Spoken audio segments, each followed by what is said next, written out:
Hello and welcome to Crime Divers. I'm Laura. And I'm Jill. And join us as we dive into the case of Smelly Bobby Tulip.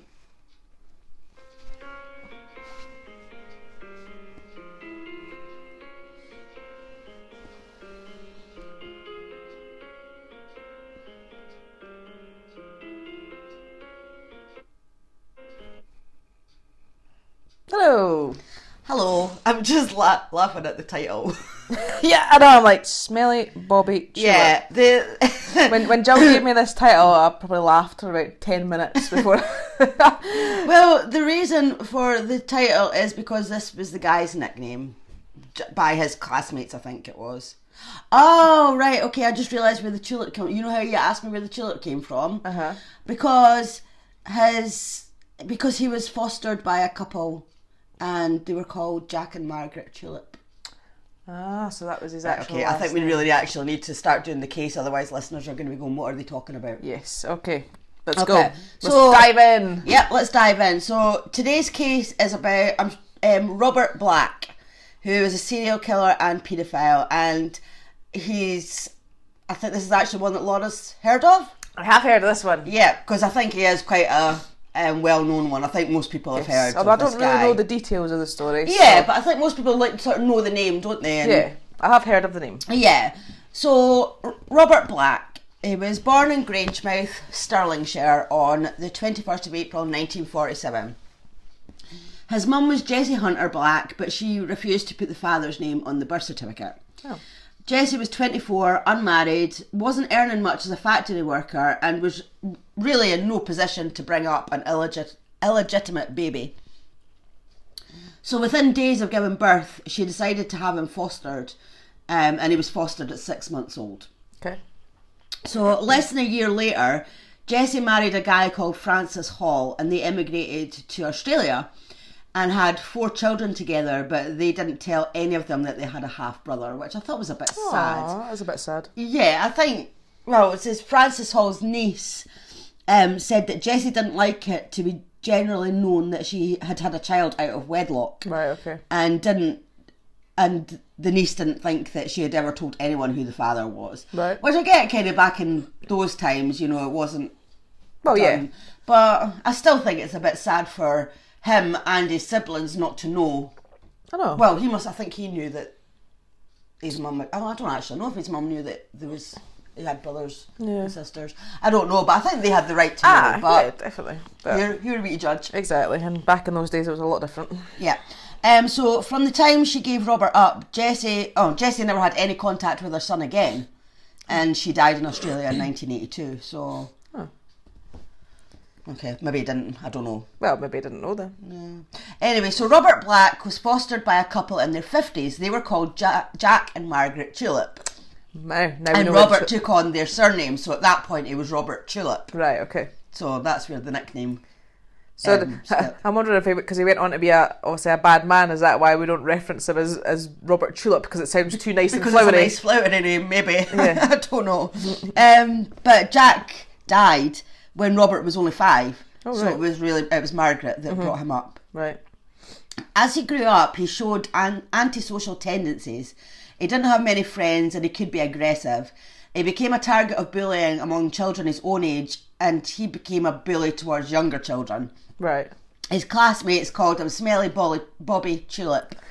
Hence the title. As he didn't bother with his own personal hygiene, so that's where that came from. Right. So when Black was 5, he and a girl the same age compared their genitalia, which triggered Black to believe that he should have been born female. Oh, right. And he developed a deep interest in his own and female genitalia. I should have warned you about this because I know what you're like. A bit yucky. Okay. just what I like to hear. Maybe a bit yucky bits. From the age of 8, he would regularly insert objects into his own anus and continued to do so into adulthood. Right. Lovely. Love the look on your face. Yeah. It's not a great look. After his arrest in 1990, police found photographs that he had taken of himself. Okay. One was of a wine bottle up there, Oh my god. another with a telephone handset, What? and another of a table leg He also said that he fantasised about doing a poo in his hands and rubbing it in. Oh my good God. Yeah. Oh. I mean, you know, if that's what you want to do, okay. Well, then you're seriously not right. Yeah, it's just... The telephone handset, that kind of did it for me. I was like, What about the table leg? Well, that's the right sort of shape, maybe, if it's like... Oh, right, move on. Okay. It's unclear to whether Black was physically abused by his foster parents, as locals would later recall seeing bruises on his face and limbs when he was younger. But Black said he couldn't remember where the bruises came from, and they must have just been from fighting with other kids. Right. He didn't remember any abusive behaviour from Jack, although he did remember that Margaret used to lock him in the house as punishment for bad behaviour, or would pull down his pants and spank him with a belt. This would frequently happen when he wet the bed. Mm-hmm. So, in 1958, Margaret died, and Black was only 11, so maybe that's why he kind of took his own name back rather than being Tulip, maybe just because they died. Not maybe. Well, I don't know. So Black was only 11 and he was deprived of a mum again, for the second time he's been deprived of a mum. Mm-hmm. And he was placed with a foster family in Kinlochleven. He soon committed his first known sexual assault. He dragged a young girl into public toilets and he touched her. His foster mother reported the offence, so somehow she mustn't... Or he must have told her? Yeah, I don't know how she knew, but she reported the offence and insisted that he was removed from her home. Mm-hmm. So Black was then placed in a children's home on the outskirts of Falkirk. He regularly exposed himself to girls, and at one time he forcibly removed a girl's underwear. Oh God. Yeah, this is like, 11, 12 years old. And what's wrong with kids? I know. At 12... Sorry. You finished? Yeah. At 12 years old, Black made his first attempt at rape. Mm-hmm. Him and two other boys went into a field with a girl of the same age. They lifted her skirt, took her knickers off and tried to put their penises in, but they couldn't do it. I don't know how. Right. So they just touched her instead. The authorities were told, and it was decided that he would be sent to a stricter home. Mm-hmm. So he was sent to Red House Care Home, which was an all-male establishment in Musselburgh, East Lothian, which is fairly near us. Yes. I'm not exactly going to tell people where we live, but, it's close. It's close. Black was sexually abused by a male staff member for 3 years, usually being forced to perform oral sex. Mm-hmm. So his childhood is just revolving around sexual stuff, isn't it? Whilst he lived there, he studied at Musselburgh Grammar School. He liked football and swimming. Later, in his early 20s, he tried out for Enfield Town Football Club, but failed because of his eyesight. At some point, he got a job in a swimming pool. I think it was so he could perv on girls. I was just going to say, that's probably more likely the reason that he would want a job there. So in 1962, Black left the Red House Care Home. He then moved to another boys' home in Greenock and got a job as a butcher's delivery boy. He was 15 then. Mm-hmm. He later said that he had fondled between 30 and 40 young girls whilst making deliveries if they were at home alone. Uh-huh. But none of these incidents seem to have been reported, so I don't know if he's just sort of maybe exaggerating a bit, like sort of bigging himself up, because out of 30 to 40, you would think that at least some of them would have reported it. So he's just maybe making himself sound... Trying to make himself sound better. big, but no, sorry. Not for the right reasons. No, that's not big, it's not clever to be fondling people. No, that's just not on. No. So that's basically his background, like of his childhood. Right. So, in 1963, I don't know how old he was here in 1963. He must have been in his 20s. Would he? When was he born? 47, 57, 67. So no, late teens, maybe? Teens, right. We'll go for teens because we can't count. In 1963, he saw a 7-year-old girl playing by herself in a park. He lured her to a deserted air raid shelter, telling her that he wanted to show her some kittens. Once he got her in there, he held her by the throat until she lost consciousness. Then he masturbated over her body. He left her there, and he didn't even know or care whether she was dead or not. She was found later on that day, wandering the streets, crying, bleeding, and confused. So at least she obviously came to. Yeah, he didn't kill her. Yeah.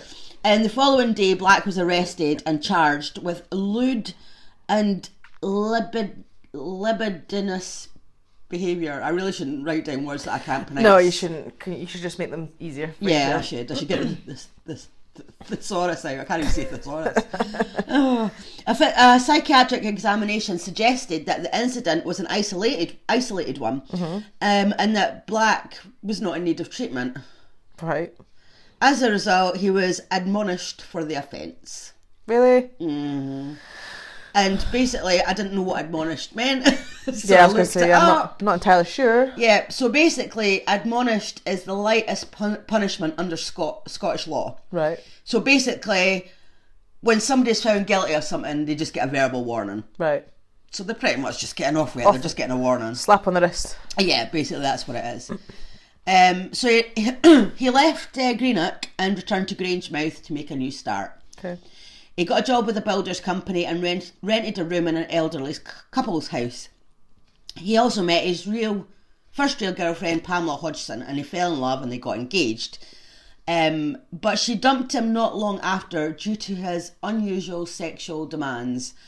I don't even want to know what the demands are. I'm assuming you're not going to tell me. No, I'm not going to tell you because I don't know. And I'm glad that I don't know because I don't want to know. No, me neither. In 1966... Black's landlords discovered that he had molested their 9-year-old granddaughter whenever she visited them, so they chucked him out, but they didn't report it to the police as they wanted to spare their granddaughter further trauma. Right.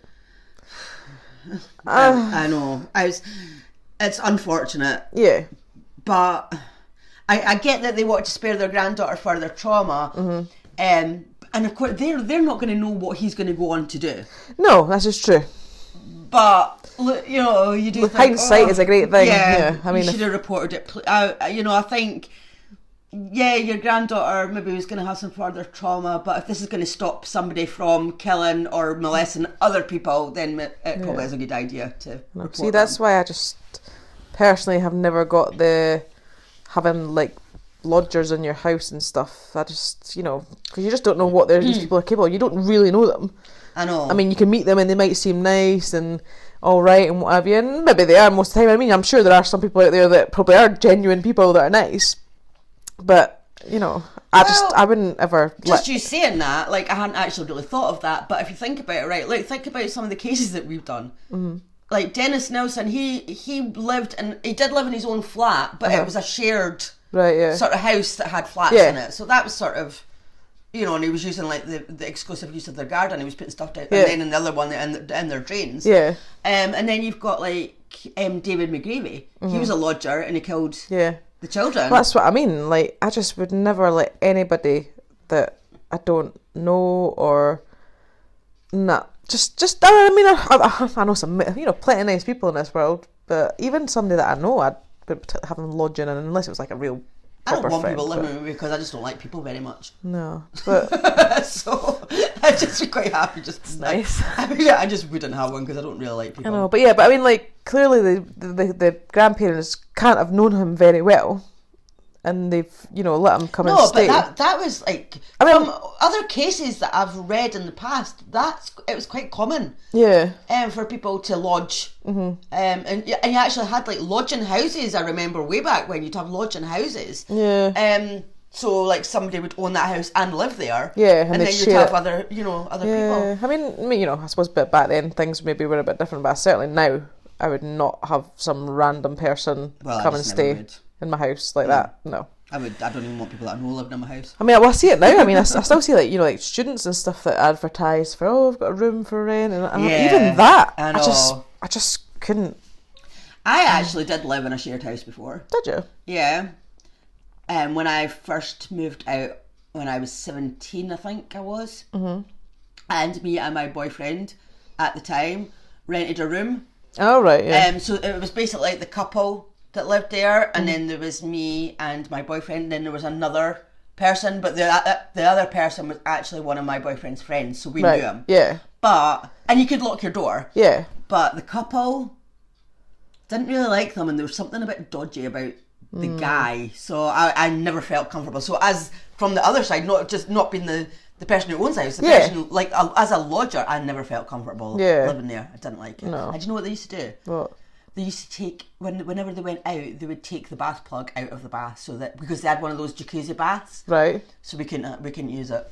So what, were you washing yourself? Well, there was a shower as well. So right. So you liked the shower, but you weren't allowed the bath. You weren't allowed to use the bath, so they take the bath plug with them. Anyway, nobody wants to hear about that. No. Anyway, moving on. So they reported. No, sorry, they didn't report it to the police. Mm-hmm. He lost his job soon after, and he moved back to Kinlochleven, and he lodged with a married couple who had a 6-year-old daughter. Oh, for God's sake! I know. Within a year, these landlords told the police that Black had repeatedly molested their daughter.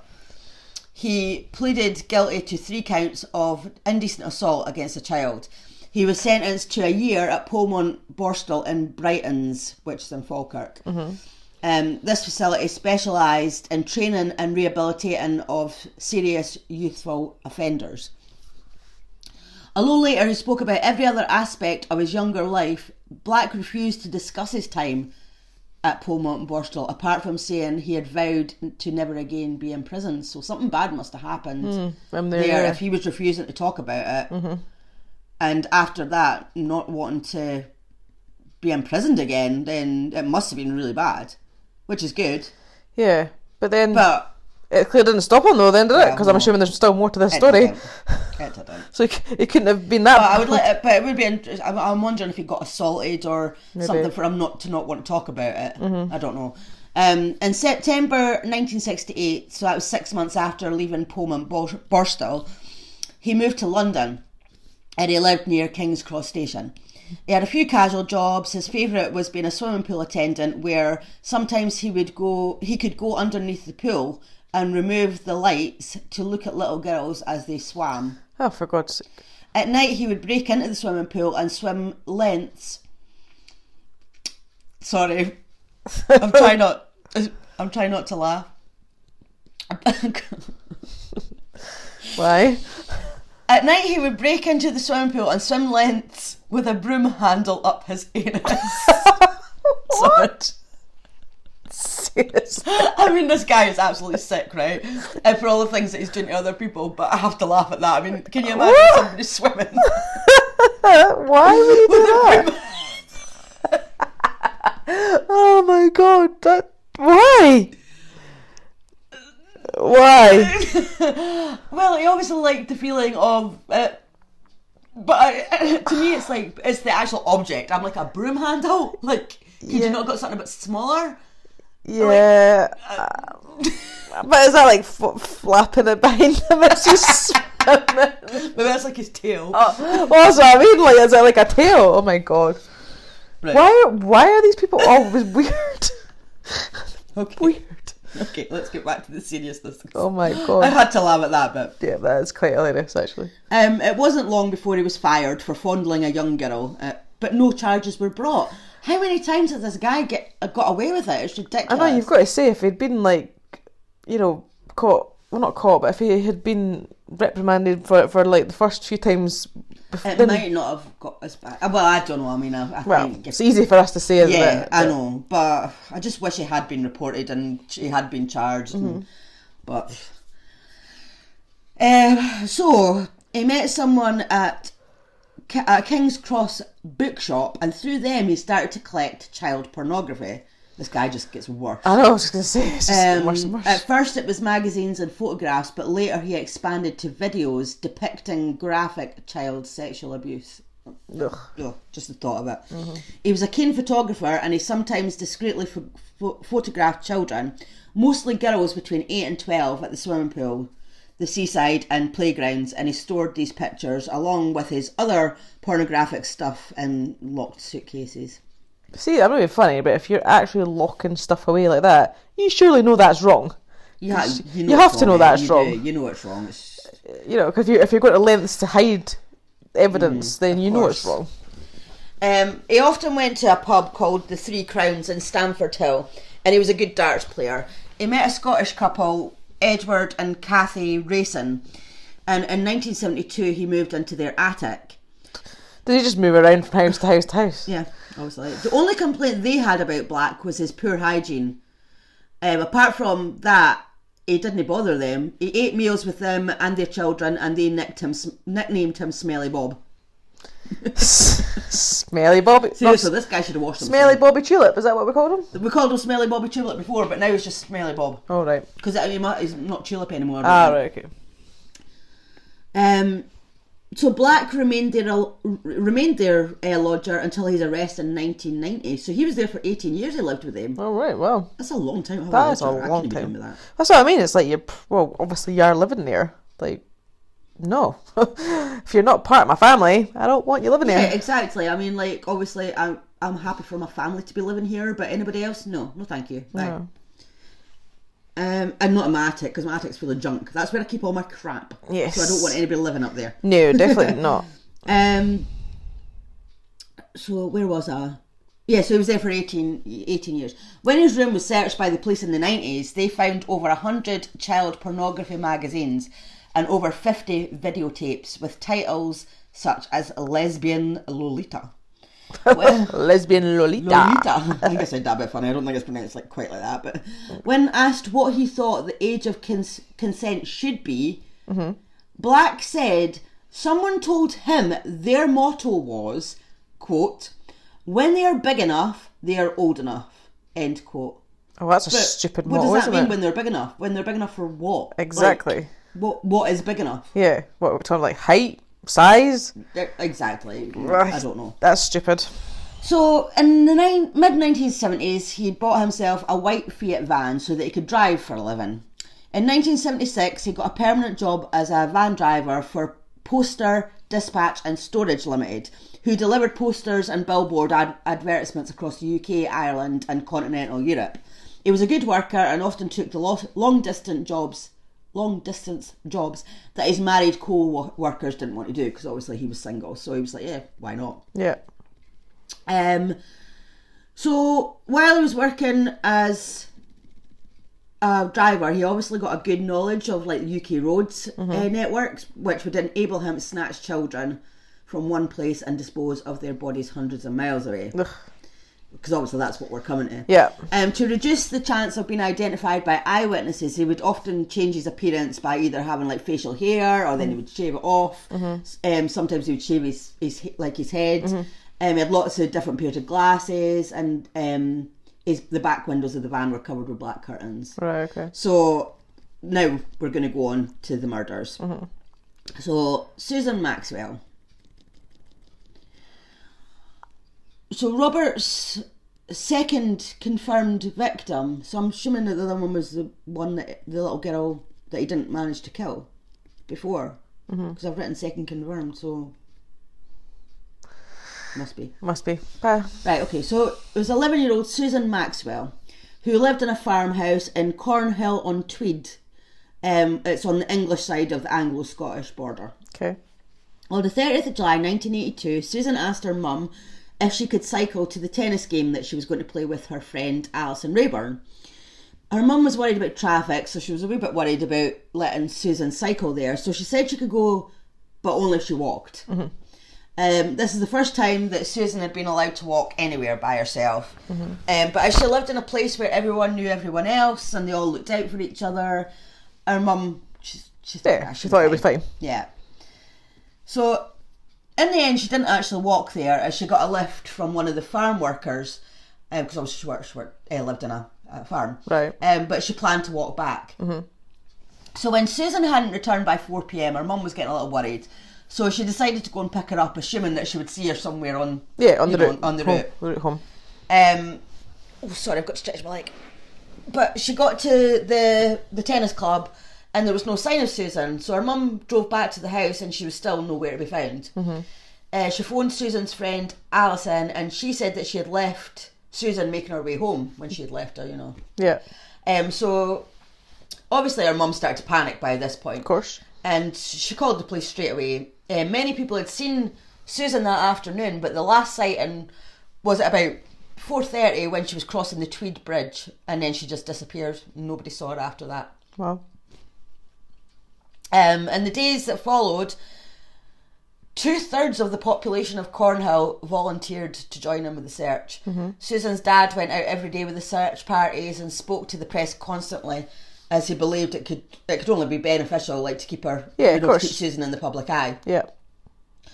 So, 2 weeks after Susan's disappearance, on the 13th of August, her mum and dad had been on Radio 2 appealing to the public for information. But when they got home, the police were waiting for them. Susan's mum said, quote, "The officer said that they had found a little girl, and I remember he wouldn't say the word dead. He just said, 'This little girl is not alive.' And that is when the coldness spread right through me." My God, I'm getting like chills through my body right now. I've got like freaking up. The hair's standing up. Yeah, the hair is standing up. Oh. I know, it's just the thought of being told that. Like, yeah. So Susan's body was found in a ditch next to a lay-by on the A518 road at Loxley, which is just outside of Uttoxeter. It's in the Midlands. I've never heard of that place. No. It's in the Midlands. But it was 250 miles away from where she was abducted. Oh, wow. Susan's parents asked to see their daughter, but the officer said that as it had been a very warm couple of weeks, her body had decomposed beyond recognition. Oh, no. And she was only able to be identified by her dental records. The pathologist wasn't even able to determine how she died. Right. Her knickers had been removed, her shorts had been replaced, and her knickers were folded beneath her head. So it looks like the motive for the attack was sexual, but it's never been established in what form. So I don't know. Even though her knickers and everything was removed. So we don't actually know. We don't actually know what happened to her. Right. I mean, assuming that she was sexually assaulted, but yeah, don't know the details, or we don't know if she actually even was. Right. So, as Susan's body was found in Staffordshire, it was the job of the Staffordshire police to lead the murder investigation. Although they worked quite closely with the Northumbria police, because I'm assuming Northumbria must be the area that she lived in. Right, so okay. It was the two police forces. People who had seen Susan on that day were re-questioned. People who had been in the area where her body was found, they were all interviewed. My mic's just fell off. Sorry. Photographs were widely distributed and there was a reconstruction staged. Hotels and caravan sites were visited to get information on visitors to the area at that time, and they were found and questioned. Drivers from transport firms between Scotland and Staffordshire were interviewed. There was a promising lead from someone who claimed to have seen a little girl matching Susan's description hitting out at a maroon Triumph 2000. Do you know cars? Don't know that one. Okay. With a tennis racket on the day she was abducted, but this was finally dismissed. But not until 19,000 drivers of maroon Triumphs had been questioned. Oh, so, wow. I mean, they really were following all the leads and everything. So, it sounds like there was no stone left unturned. Yeah. But almost a year later, the inquiry began to draw to a close because they just weren't getting anywhere. No. So, the manual database now comprised of about 500,000 handwritten index cards. Oh, wow. Because this is before it was all computerised. Yeah. So that was quite a lot. Yeah, so, but despite all of that data, the investigation had reached a dead end. And then the investigation was in danger of swamping the police by generating such an immense amount of uncomputerised information. So tragically, it took another murder to provide the police with new information to get the investigation going again. Right, okay. Which brings us back to Black's next victim. Now, Caroline Hogg, I think you'll probably recognise that name. Yes. Because she was actually taken from near us, from near where we live. I do recognise that name. Yeah, I think most people who live around here recognise the name Caroline Hogg.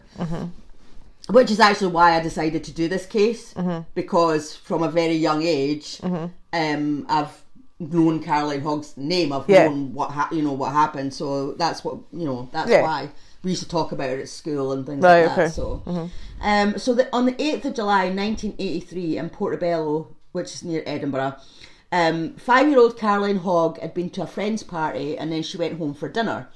And then after that, Caroline and her mum walked her grandmother to the bus stop. Mm-hmm. So they got back just before 7 p.m. and Caroline begged her mum to let her go to the playground, which was just a short walk from their home. Her mum said she could go for 5 minutes. When Caroline hadn't returned by 7:15, her mum sent Caroline's brother Stuart to look for her. Mm-hmm. When he came back saying he couldn't find her, the whole family went out looking for her. Mm-hmm. When he came back, the police were called about 8 p.m. Quite a few people had seen Caroline that night, and some of the sightings were of her holding hands with a scruffy man. Oh, right. This man had been seen looking at her in the playground where they were seen at a Fun City, which is the permanent fairground, which is actually still there, isn't it? I don't know if that's what it's called, but yeah, there is still amusements there. There's still amusements there. Haven't been there for years. Oh, I know. Caroline was forbidden by her mother to go there. He was seen paying for her to go on the children's roundabout. Right. They were last seen walking out the back entrance of Fun City, still holding hands. So the police quickly set up search parties. Caroline was abducted on a Friday, and by Sunday there were more than 600 volunteers searching for any trace of her. A week later, there were more than 2,000 people out looking. It was the largest ever search carried out in Scotland, but they found nothing. Wow. As Caroline had been quickly taken miles away, just as Susan Maxwell had. Yeah. So Caroline's body was found on the 18th of July in a lay-by at another name that I can't pronounce. Twycross. It's in Leicestershire. Okay. I don't know. Sorry, I apologise to anybody who lives there.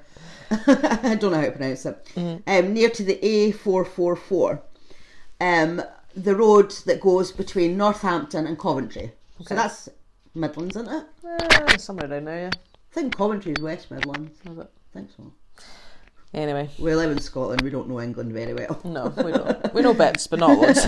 She had been left 300 miles away from where she had been taken. Wow. Just as Susan had been. Yet their bodies were found within 24 miles of each other. So it's quite close. Yeah. It had been 10 days since Caroline had been abducted, and again, the body was so decomposed because it had been that hot. Right. Because we're talking about, July, so... Weather would normally they were reasonably good. Yeah. Back then, we used to have nice summers. Yes. Not so much Not now. so much now, but I mean, in 1983, I was around then, and I remember when I was little, and we had Good nice summers, hot yeah. summers. Yeah. A summer was actually a summer. Yeah. So, the cause of death was never found with her either. Oh, right, okay. She was identified by her hairband and a locket. But even more clearly this time, the motive was sexual, as her body was completely naked. Right. So, because of the obvious similarities in the murders of Susan and Caroline, it was decided between the police forces involved that it would become a joint inquiry. Mm-hmm. So, in July 1983, the Deputy Police Constable of the Northumbria Police, Hector Clark, was put in charge. And he was told that part of his job was to see how computers could be used to aid such an investigation.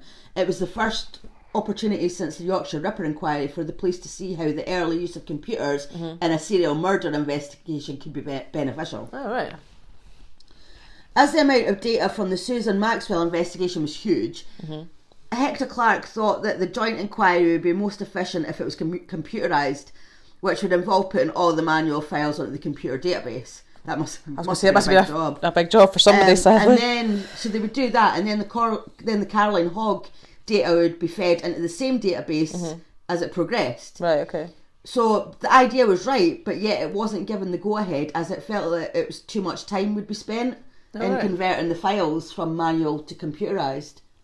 But to be fair, they could have hired, you know how you get agencies that hire temporary staff and stuff. Don't know if they had them back then. Well, yeah, I was going to say maybe they didn't have them back then. You could have got somebody in just to do all that. I mean, I've done that before. Yeah, you could have just sourced an IT person that's good on computers out with the police force maybe, and just... Yeah, well, that's what I'm saying. I've done that. I mean, I've been a temp, on a company, and I've just and basically it's just been inputting information into a computer. Yeah. So, but who knows?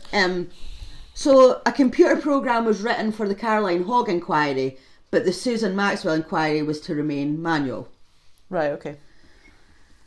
So, in Portobello, where Caroline was abducted from, and Leicestershire, where she was found, it sounds like the investigation, it was just as thorough as what Susan's was. Door-to-door inquiries were carried out. Officers sat for weeks by the A444, taking down all the registration numbers of cars that passed. Houses of men who were on the promenade that night were searched. Holidaymakers from as far as Australia were asked to send in rolls of camera film that they'd taken in Portobello, just in case she was caught on camera. A reconstruction was staged, parking tickets issued in Edinburgh were examined, and an artist impression was drawn of the scruffy man. The most hopeful lead was from a couple who said that they saw a blue Ford Cortina with a scared-looking girl in it. 20,000 drivers of blue Cortinas were interviewed, but as before in Susan's case, this came to nothing. Yeah. So a year later, the police were in the same situation as the year before. No real leads, no suspects. Next, Sarah Harper. So this was 3 years later. Sarah Harper was 10 years old and lived in Morley in Leeds. This was a bit further south than the other two girls, but still in the north of England.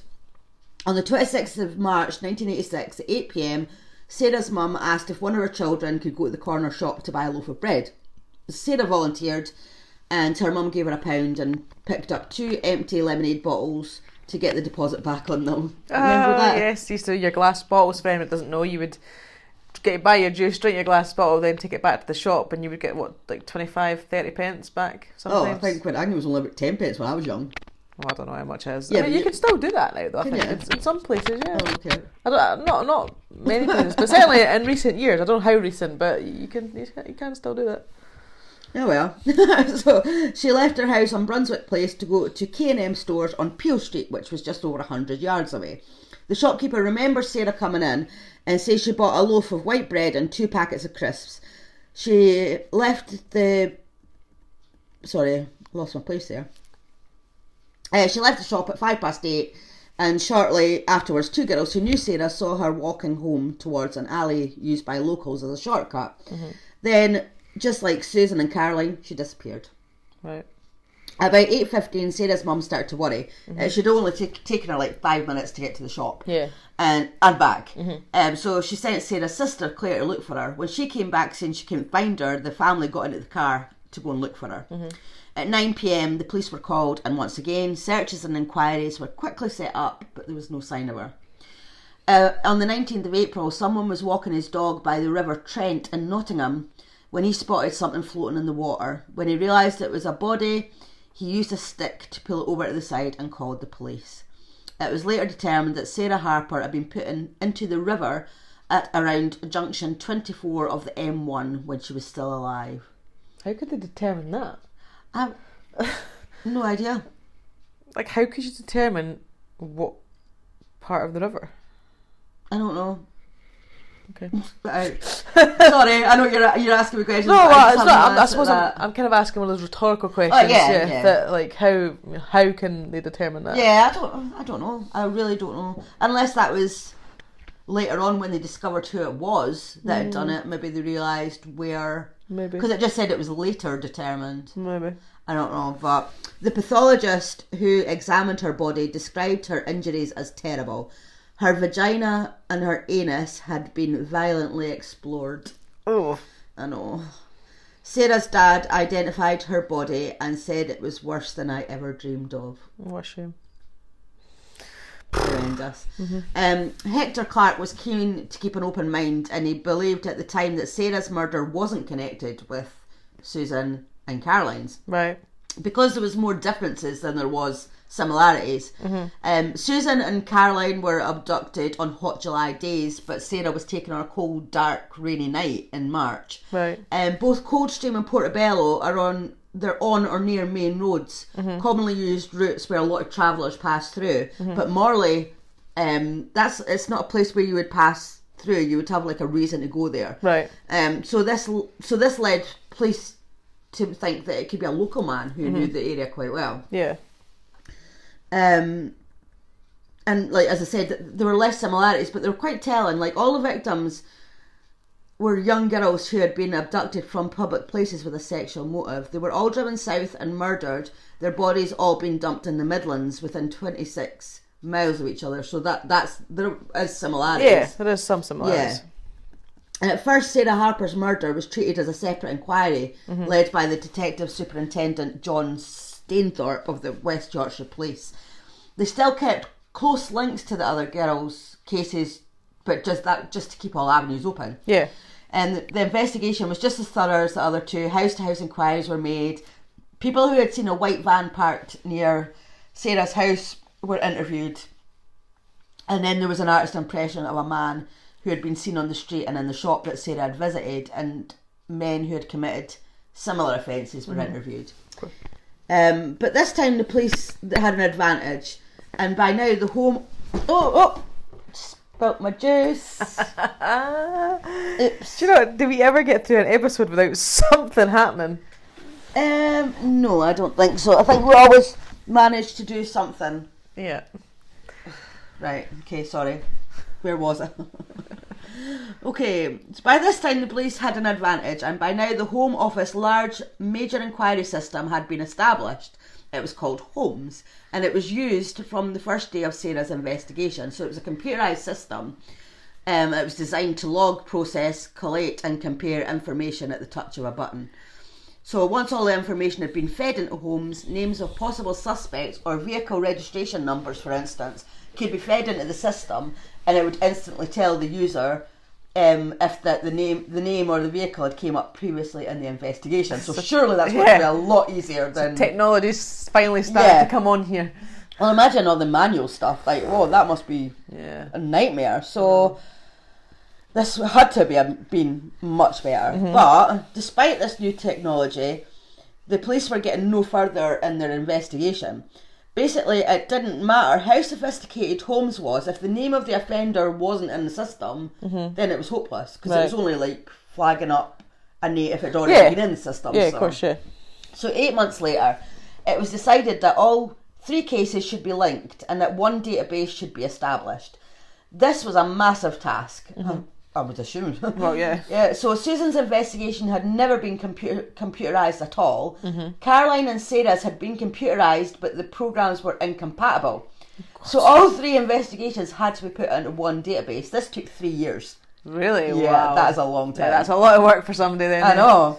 Hope they're getting paid overtime. Yeah, I know. So eventually, in July 1990, the task was finally complete. I bet whoever the folk that were doing that would be like, thank God for that, yeah. Even though this was done, they couldn't get the name of the killer if his name wasn't in the system, like I said earlier. So unfortunately, as all lines of inquiry were exhausted, the best chance of catching him was if he struck again. But obviously the hope was that he would be caught before he killed again. So that's it. You don't want another murder, do you? So on the 14th of July 1990, Mandy Wilson, who was 6 years old, was walking to her friend's house in Stow, which is in the Scottish borders. As she walked down the road, one of her neighbours, David Herkus, sorry if I pronounced that wrong, again, so he watched her approach a van with its passenger door open. He later said in his statement to the police, as he bent down to look at his mower blades, quote, all I could see were her little feet standing next to the man's. Suddenly they vanished and I saw him making movements as if he was trying to stuff something under the dashboard. He got into the van, reversed up the driveway that the child just came from and sped off towards Edinburgh. End quote. So he took the van's registration number and quickly rang the police. Oh, good. So the police sprung into action quickly and cars were promptly on the scene, and the van's description was radioed to officers in the area. David Herkus said, quote, I was standing near the spot where the child had been abducted, briefing the police and the girl's distraught father about what had happened. Suddenly I saw the van again and shouted, that's him. So the officer dashed into the road and the van swerved to avoid him before I was doing well there, wasn't I? You were doing well. The van swerved to avoid him before coming to a halt, end quote. So police officers handcuffed the man who identified himself as Robert Black. There he is. So, Mr. Wilson, that's Mandy's dad, recalls, hashtag? Why am I saying hashtag? Quote. It's supposed to be a quote. Yeah. I shouted at Black, "That's my daughter. What have you done to her, you bastard?" But his reaction was nil. He had no expression. I could have got my hands around his throat there and then, but my concern was for my daughter, not him. Where was she? Was she alive or, God forbid, dead? I went straight for a pile of rags just behind the seat and felt a little body inside the sleeping bag. I can't tell you how I felt as I unwrapped her from the bag and saw her little face bright red from the heat and lack of air. She was so terrified as I untied her and took the tape from her mouth that she didn't utter a word. Oh. End quote. But at least she was alive. I know, I mean, but amazing that she was alive. To find your child like that. Oh, shame. Poor wee soul. She must have been terrified. So, before Robert Black had tied Mandy's hand behind her back, covered her mouth with tape and shoved her in the sleeping bag, he had sexually assaulted her. So he must have done it like pretty much straight away, because the guy saw them. Well, the neighbour saw them. Exactly. He said that he... Yucky bit coming up. Okay. He said that he'd pulled her knickers to one side and had a look. He said he thought he had just sort of stroked her vagina, but there was bruising on the inside and he didn't know how. He then told Ray Wire, a prison psychologist, what he would have done if he had not been caught. I don't know if I will read this. Well, you're going to have to know. I don't know why I wrote this down. Quote, so this is what he said, Robert Black. When I'd done the delivery in Galashiels down the road, I would have assaulted Mandy sexually. I would have probably stripped her from the waist down, but I would have untied her and probably took the plaster off her mouth. And if she called out when I was assaulting her, then I might have put the gag back on, end quote.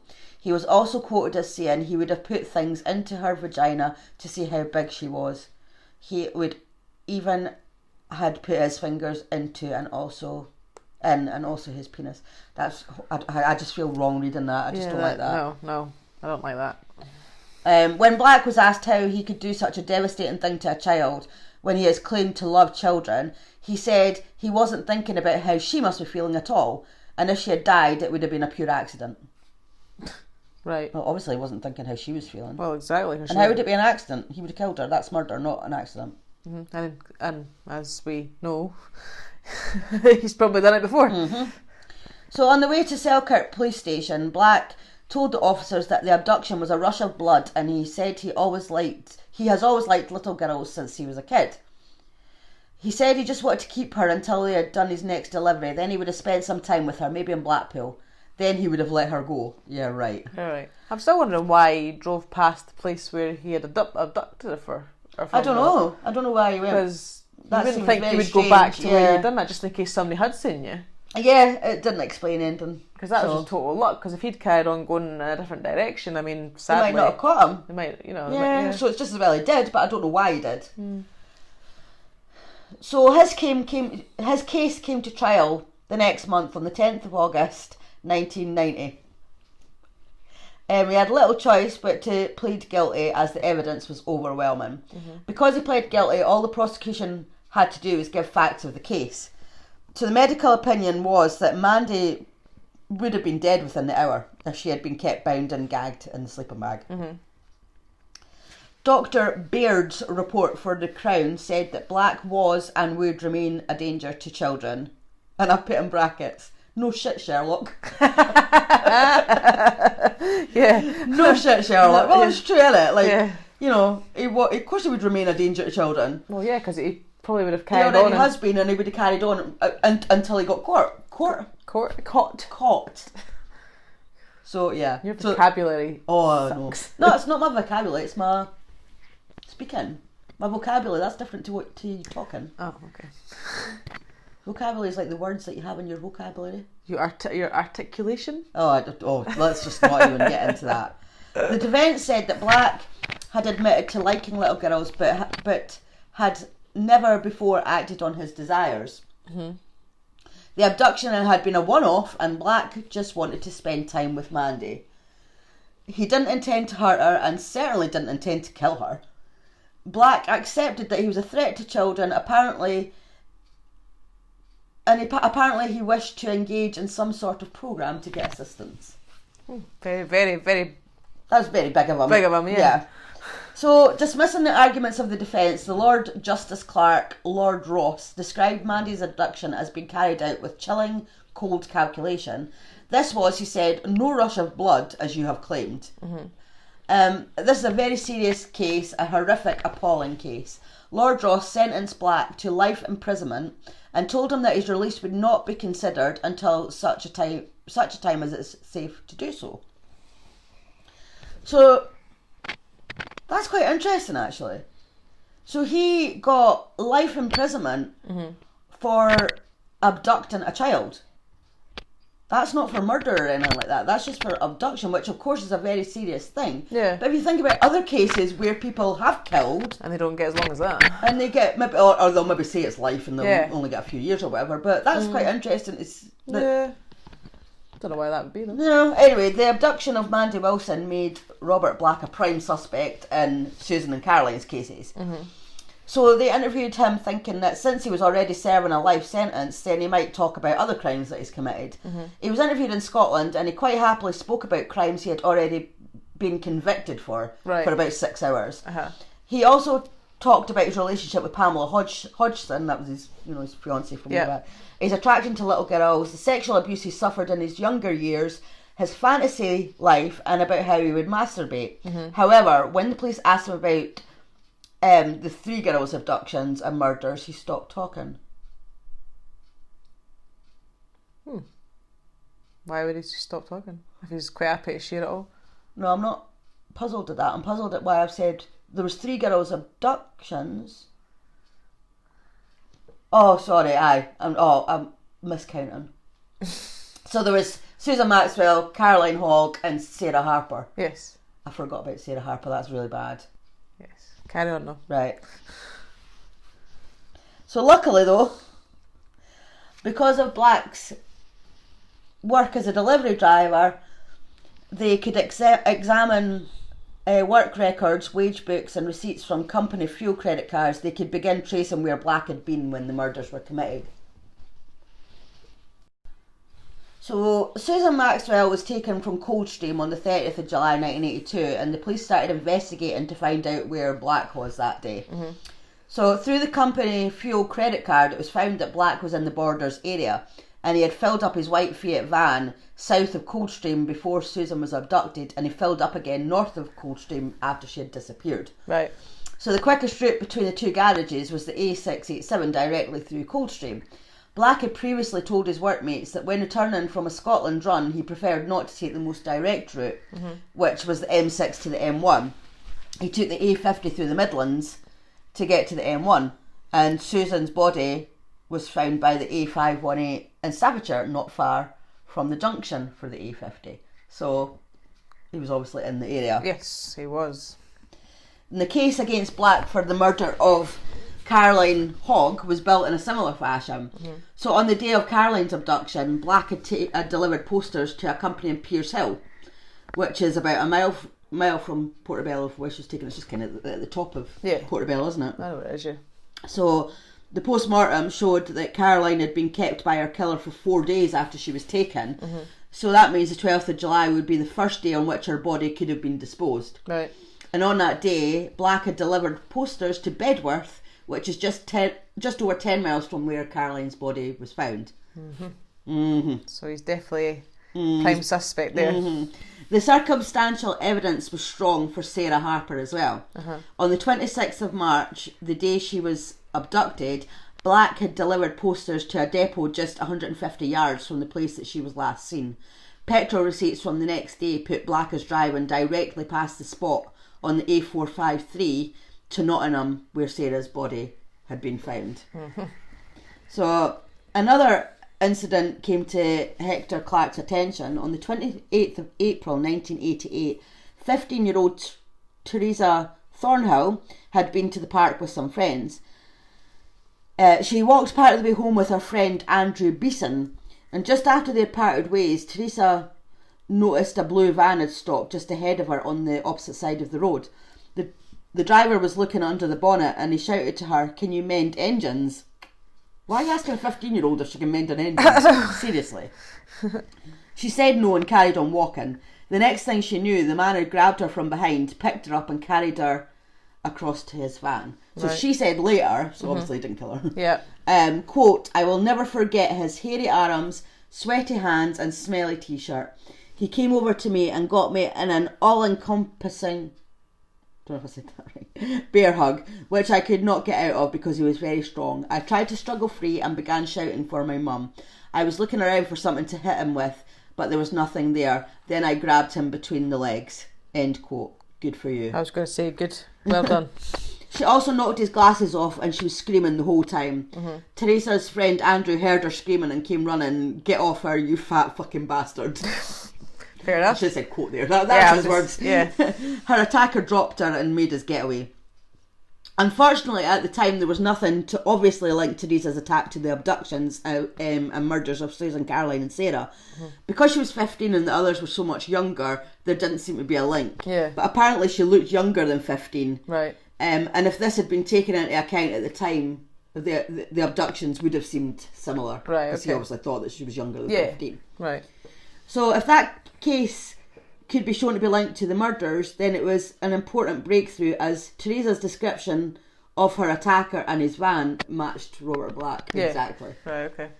So by the end of 1990, the police had gathered loads of circumstantial evidence against Black, but they had no forensic evidence and no confession. They tried interviewing him again, but he wouldn't talk, so the police had no chance but to proceed with what they had. In May 1991, the police submitted their report to the Crime Prosecution Service, who would decide whether to go ahead with the prosecution. In April 1992, Black was served with 10 summonses. Summonses? Do you love the way I talk? I know. So, it would be another 2 years before the case was tried. Right. There was 22 tons of evidence that had to be made available for the defence to examine. I'm trying to go through all that. Oh my god, yeah. And there were many difficult legal problems to sort out in the preliminary hearings. There were jurisdictional questions to clear up as the crimes were committed across 2 different countries with different legal procedures. Yeah, So obviously Scottish law and English law. Yeah, I was going to say, for anybody that doesn't know, we do have different laws in Scotland than we do from England. Even though we're in the UK. Yeah, we still have our own laws. Yeah, we still have separate laws. So obviously they have to, as I said, there's jurisdictional questions between the 2 countries. So the prosecutors needed to present the murders as a series, but the defence wanted them done separately. Right. The prosecution needed to present the abduction of Mandy Wilson as evidence of the defendant's unique MO, but the defence wanted to prevent it being in the proceedings. Usually it's only permitted to use a past offence if it's strikingly familiar to the present offence, and in Black's case it was allowed. Yeah. So the pre-trial rulings were all made in the prosecution's favour, and at last the case was ready to come to trial. So as most of his crimes had been carried out in England, it was decided that was where he would be tried. Right, okay. So the trial started on the 13th of April 1994 in the Moot Hall in Newcastle. Never heard of that, the Moot Hall. Nope, never heard of that either. The aim was to prove that the murders of Susan Maxwell, Caroline Hogg and Sarah Harper and the abduction of Teresa Cornhill were all committed by the same person, that person being Black. Yeah. There was no forensic evidence and no confession from Black, so the case had to be based on strong circumstantial evidence.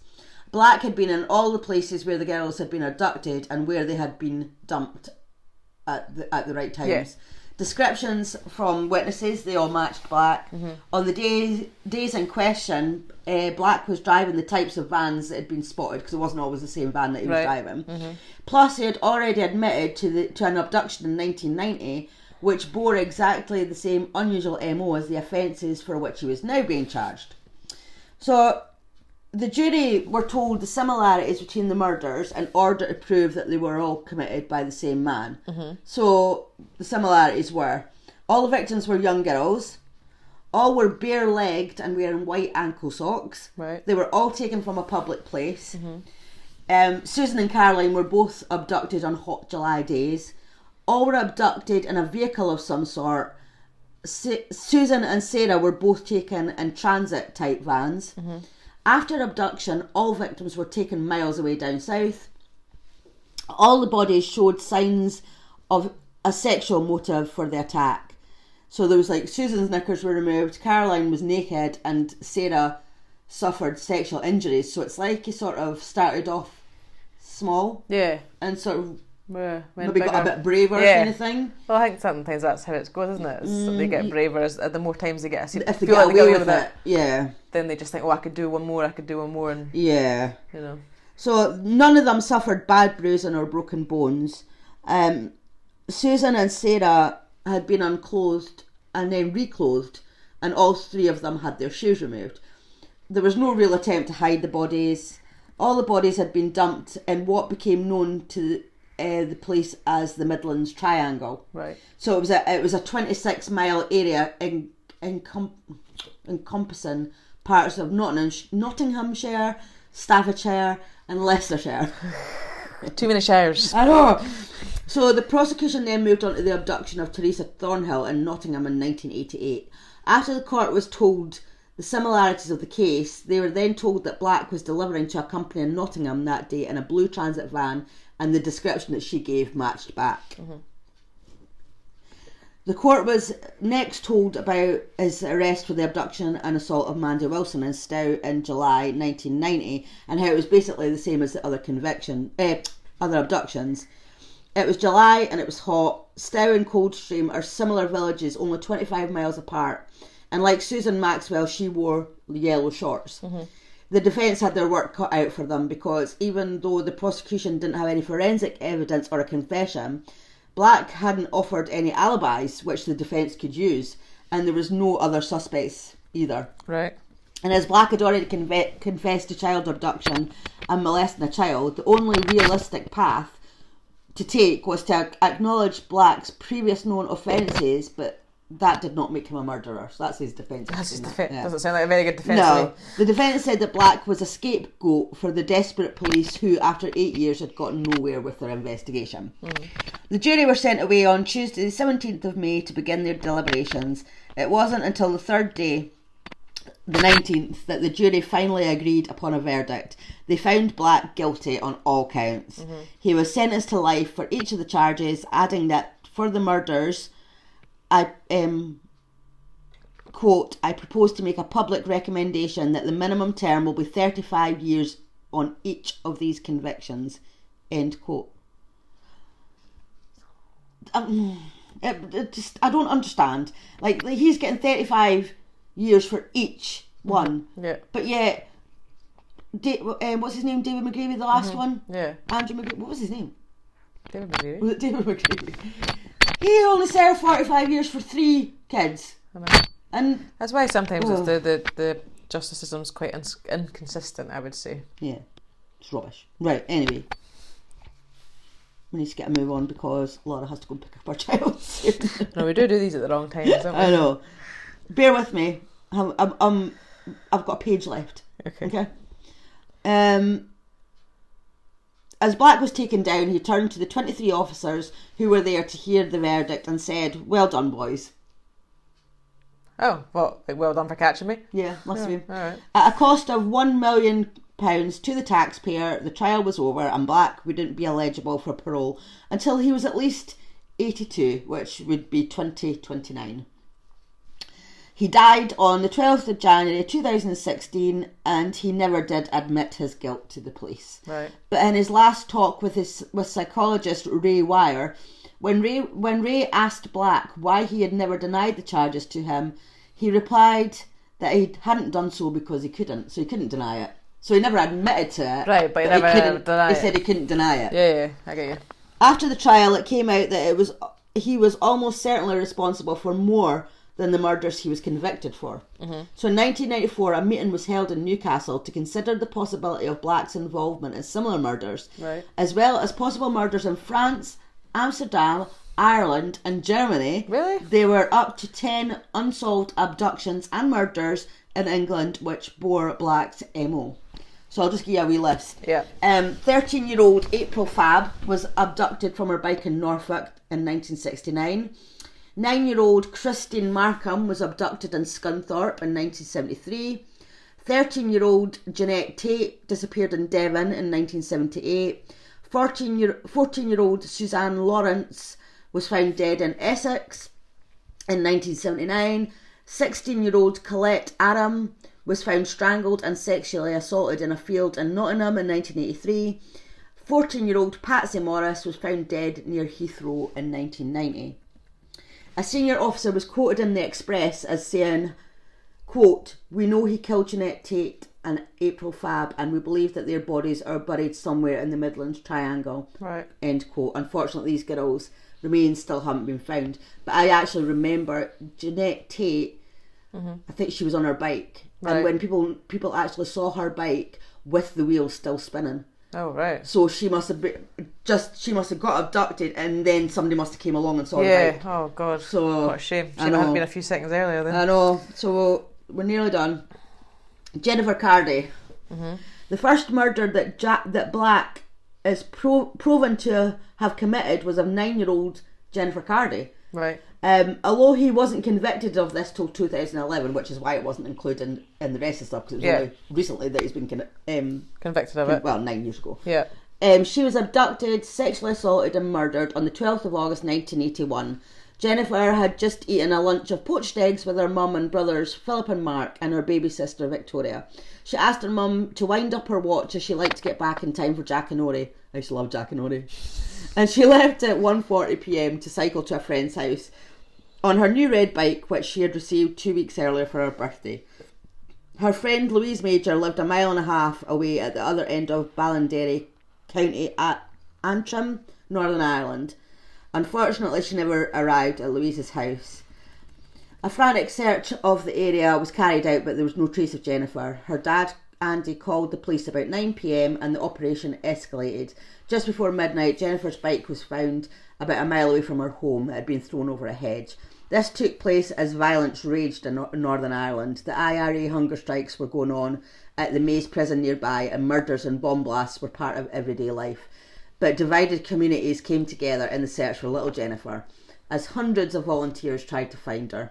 6 days later, 2 fishermen discovered Jennifer's body in a reservoir near a lay-by in Hillsborough, which was 16 miles from her home. A pathologist noted signs of sexual abuse on Jennifer's body and her underwear. The autopsy concluded that she had died of drowning, most likely accompanied by ligature strangulation, like with rope or shoelace or something like that. Yeah. So the watch she was wearing stopped at 5:40pm. The reservoir where her body was found was near a route used frequently by long distance delivery drivers and visible only yards away from the lay-by, suggesting that her killer may have travelled upon this route a lot. I'm not actually sure why it took until 2011 to convict Black of this, but I'm happy for Jennifer's family. Yeah, Her killer was finally convicted and sentenced to 25 years in jail for her kidnapping murder. Yeah. So that He's some guy. was a longer one than usual, and Yeah, but it's good. I mean, well, not good, but it was an interesting case, and especially when it was closer to home than usual.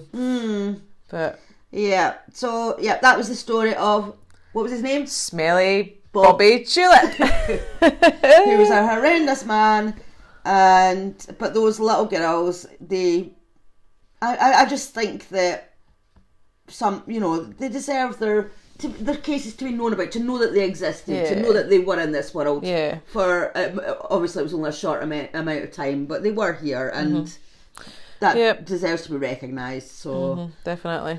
So thank you for joining us Again, yes. and we will be back next week.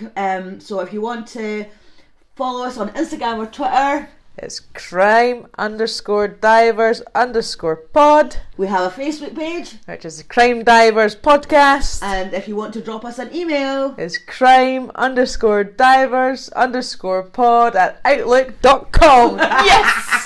I got it right. she got it right. Well done. Eventually, but now I can't get it wrong again, can I? No, you have to get it right That's every the week. expectation every week now. Every week you have to get it right. Okay. Okay. Got Right. it. Cool. Right, back next week. Bye. Bye.